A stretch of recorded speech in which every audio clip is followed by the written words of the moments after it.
جس طرح کا عبایا اور حجاب پہنا جاتا ہے، قرآن تو اس پردے کے خلاف ہے۔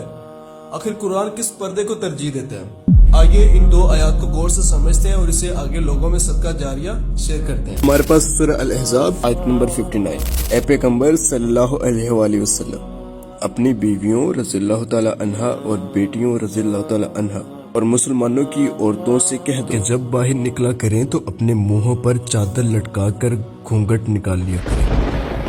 یہ امر ان کے لیے موجب شناخت و امتیاز ہوگا تو کوئی ان کو ایزا نہ دے گا اور اللہ بخشنے والا مہربان ہے۔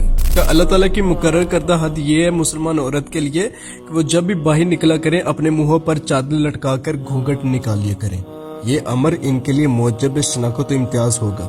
یہ آپ نے یہ ورڈ یاد رکھنا ہے، یہ امر والا ورڈ یاد رکھنا ہے۔ یہ امر ان کے لیے موجب شناخت و امتیاز ہوگا تو کوئی ان کو ایزا نہ دے گا اور اللہ بخشنے والا مہربان ہے۔ یہ ورڈ آپ نے یاد رکھنا ہے، امر۔ اب ہم پچھلی آیت پر آتے ہیں۔ اور کسی مومن مرد اور مومن عورت کو حق نہیں ہے کہ جب اللہ اور اس کا رسول صلی اللہ علیہ وسلم کوئی امر مقرر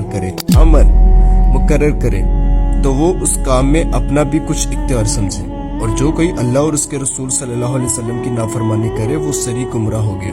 یعنی کہ ایک حد مقرر کر دی ہے کہ آپ نے جب بھی باہر نکلنا ہے اپنے منہ کو ڈھانپ کے نکلنا ہے۔ آج کل کی جو ہماری بہنیں ہیں اپنے سر کو ڈھانپ لیتی ہیں، اپنے جسم کو ڈھانپ لیتی ہیں اور منہ کو ننگا رکھتی ہیں، تو کیا یہ اللہ تعالیٰ کے مقرر کردہ امر کے اوپر پیرا عمل کر رہی ہیں؟ بلکہ وہ سری گمراہ ہے۔ یعنی کہ جو اللہ اور اس کے رسول صلی اللہ علیہ وسلم کی نافرمانی کرے وہ سری گمراہ ہے۔